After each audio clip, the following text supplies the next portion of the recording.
Hello, doctors. I'm your host, Chip Fichtner, co-founder of Large Practice Sales, and you're listening to Practice Partnership, Monetizing Your Dental Practice. Welcome to today's episode of Practice Partnership. Today, we're going to talk about the impact of invisible DSOs and the opportunities for specialists. If you're a specialist, your opportunities for partnership with an invisible DSO have grown dramatically over the last 7 years. And today we're going to talk about what those specific opportunities might be for your specialty.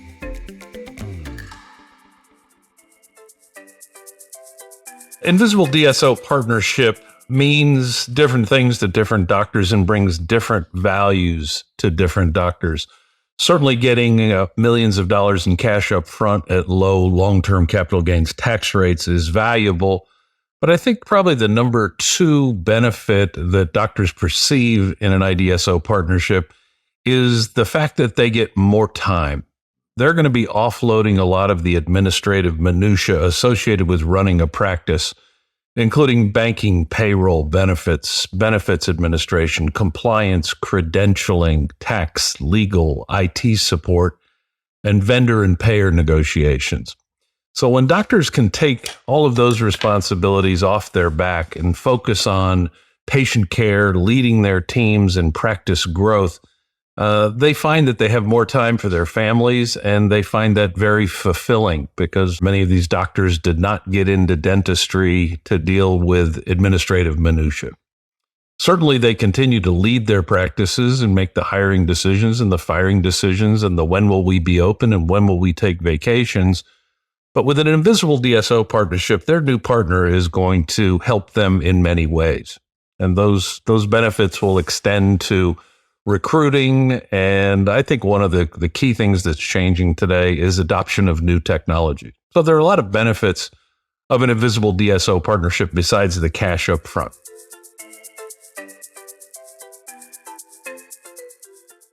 There's an interesting trend in doctors joining invisible DSO partnerships because they want to be able to access the latest technologies. I think ultimately many doctors will come to realize that using artificial intelligence, for example, in their diagnostic processes is going to be a game changer. It's going to become the standard of care.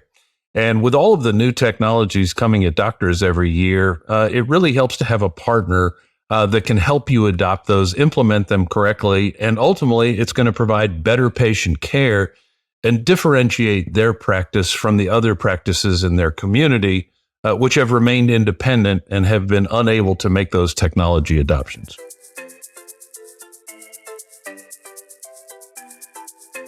Growth is one of the key elements that all of the invisible DSOs want to achieve. Certainly, they would like to achieve it through more efficiently run practices where the doctor is focusing on care and the invisible DSO is focusing on administrative minutia. But more importantly, all of these groups are going to examine growth opportunities within the doctor's community. And those growth opportunities may be acquiring competing practices that the doctor might fold into his own or have as standalone practices under his management. Other groups pursue the de novo or new start activity. But in general, all of the invisible DSOs want to help the doctor achieve growth, not only within their existing practice, but if they are interested in building or acquiring, they're going to want to help with that. And they have a lot of different levers that they can pull to achieve growth. One of the most significant ones that's happening today is the larger invisible DSOs have been able to leverage the payers to get higher reimbursement rates. So as an example, we have a client in a mid-Atlantic state who's doing about $4 million in collections. This is a GP practice, which is about 100% insurance-based. And in this particular group, their new partner is getting reimbursed by the same payers at a 20% higher rate. So you take a $4 million practice and increase the reimbursement rates by 20%, you have an $800,000 increase in collections with zero growth, and that $800,000 falls to the bottom line. So it can be significant utilizing your IDSO partners' resources for growth internally and externally.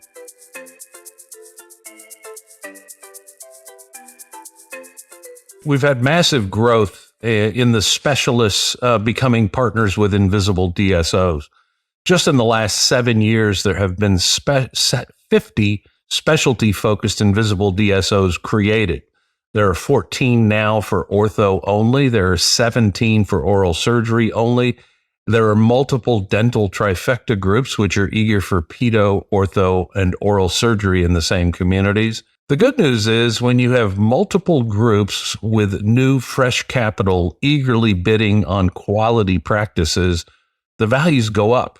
And so our entire strategy to achieve the highest value with the best deal structure for our clients is to have multiple bidders. And they need to be multiple qualified bidders because not all of the Invisible DSOs are qualified to be partners with our clients. There are many of them which may or may not make it. And so it's important that doctors choose wisely. But the great news is any specialist doctor today has far more options today than they had even 3 years ago. And that's driven up values and options for doctors.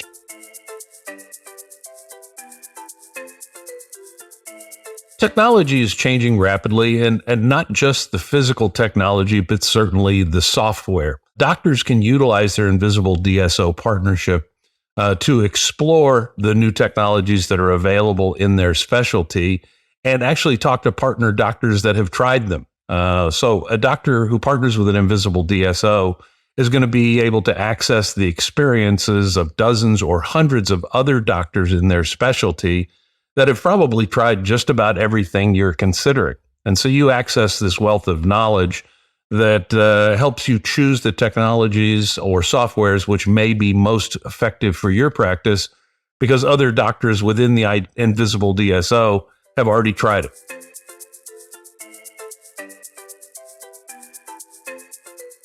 You know, one of the great things about an Invisible DSO is they look at any partnership as being a lifetime partnership. They are eager that any specialist that they partner with will remain potentially forever. Now, certainly, we're not going to allow our clients to sign employment agreements that are longer than 5 years because we think there's the opportunity for doctors to renegotiate their compensation structures. But ultimately, an Invisible DSO partnership will be something that the doctor will choose for the balance of their career. And it's important to understand that the Invisible DSOs want you to stay for the balance of your career, even if it's in a part-time capacity. You're the leader of that practice. You're the owner who has built it. They want you to stick around forever.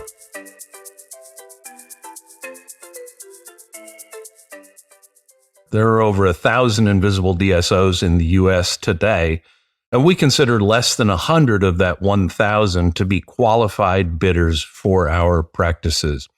We keep something that we call the blacklist, and the blacklist is a list that changes every week, and it is the Invisible DSOs that we will not allow to bid on our clients. Now, the way an Invisible DSO gets on the blacklist is a very complex, non-formulated process, which may include management changes. It may include changes in their balance sheet. It may include the fact that an Invisible DSO has started acquiring lesser quality practices, which is an indication that they may not achieve the great equity returns that are possible with the great Invisible DSOs. Some of the lower quality groups today are proposing deal structures which have elements which do not provide the doctor with any equity upside. They may use words like preferred equity, et cetera, but that preferred equity, unless it's structured correctly, may not provide any equity upside for the doctors. So these are complex transactions. This is your life's work. It pays to fully understand exactly what you're getting into and with who you are getting into it.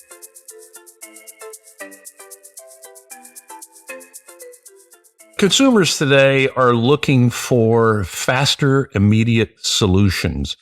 The specialist who is scheduling their new patients out 3 weeks, 4 weeks, 6 weeks, 8 weeks is not going to be the fastest growing specialist in town.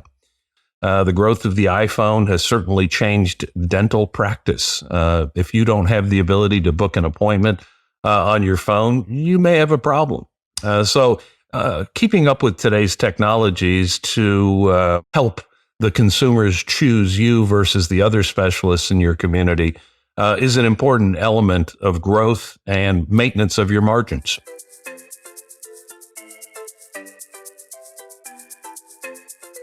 We've done multiple transactions out of our $1 billion of transactions in the last 24 months.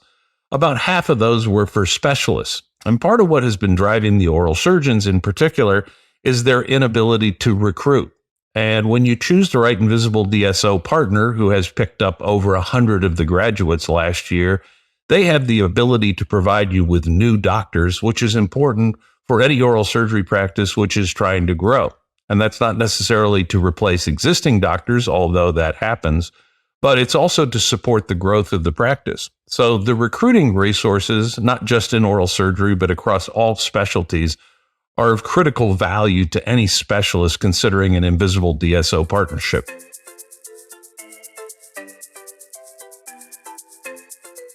One of the fastest growing categories of Invisible DSOs today are the Invisible DSOs, which are focusing on practices that have a heavy concentration on implant and all-on-X cases. 2 years ago, there were really no implant-only focused or all-on-X focused Invisible DSOs.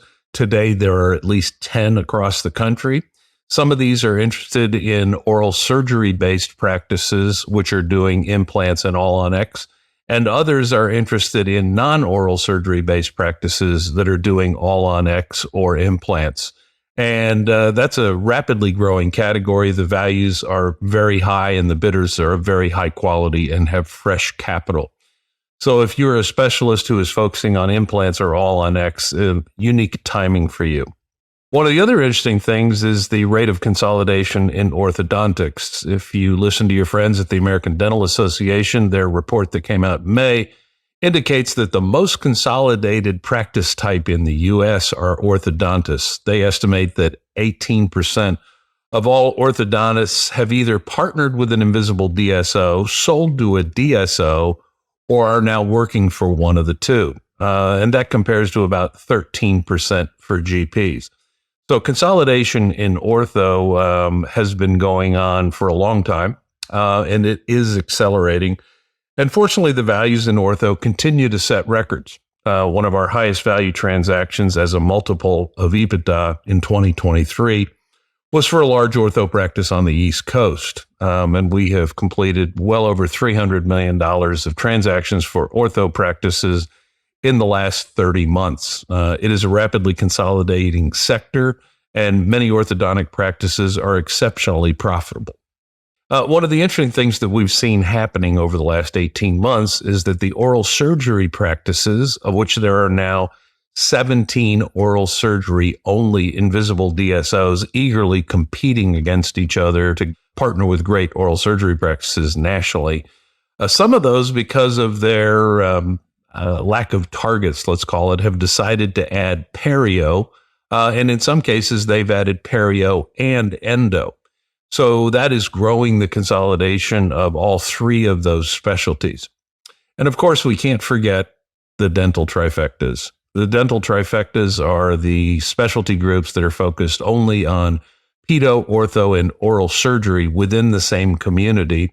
And when they're able to do that, we've been able to get exceptional values for all three practice types. The dental trifectas have been proven to be the most valuable Invisible DSOs on an exit. One of the biggest dental trifecta groups monetized in September of 22 at a valuation of over 20 times EBITDA. And in late 2023, another dental trifecta group monetized their investment by partnering with the world's largest investor, who 13 months previously had acquired one of the largest oral surgery Invisible DSOs. And these all presented opportunities for our doctors to monetize all or part of their retained equity. And many of them made 2, 3, and 4 times their money on that equity in a very short period of time. For doctors interested in learning more about the dental trifectas, pedos, orthos, oral surgeons, take a look at our previous episodes where we go into that in more detail.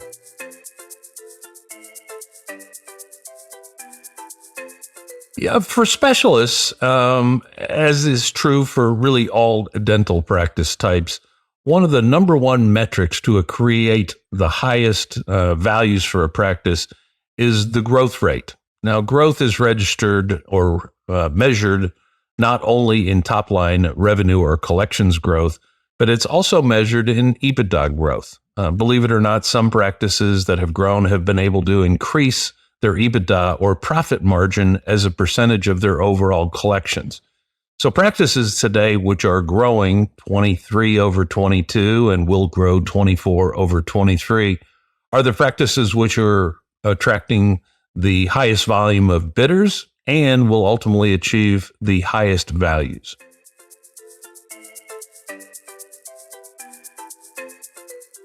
When choosing an Invisible DSO partner, whether you're a specialist or a GP, it's absolutely imperative that you understand the financial support behind that Invisible DSO. As this category has grown and has billions of dollars of profits have been made by both doctors and investors, the consolidation of dental practices has attracted a significant amount of capital. The key to that capital is understanding what that capital's track record is. Have they done Invisible DSO creation before? Have they done healthcare consolidation before? Growing a large group of national gyms is not the same as growing an Invisible DSO profitably and with an ultimate high value equity. So it's critical that doctors understand who their potential partner is. There are many new groups with lots of capital entering this space who will not be successful because they do not understand the nuances of building an Invisible DSO with happy doctors. Doctors, thank you for joining me today. Please be sure and tune in for our next episode where we talk about why so many doctors in their 30s and 40s are joining Invisible DSOs today. It's an important trend that doctors of all ages need to understand because if you're old like me, it may limit your opportunities. So tune in for our next episode and thank you for listening today.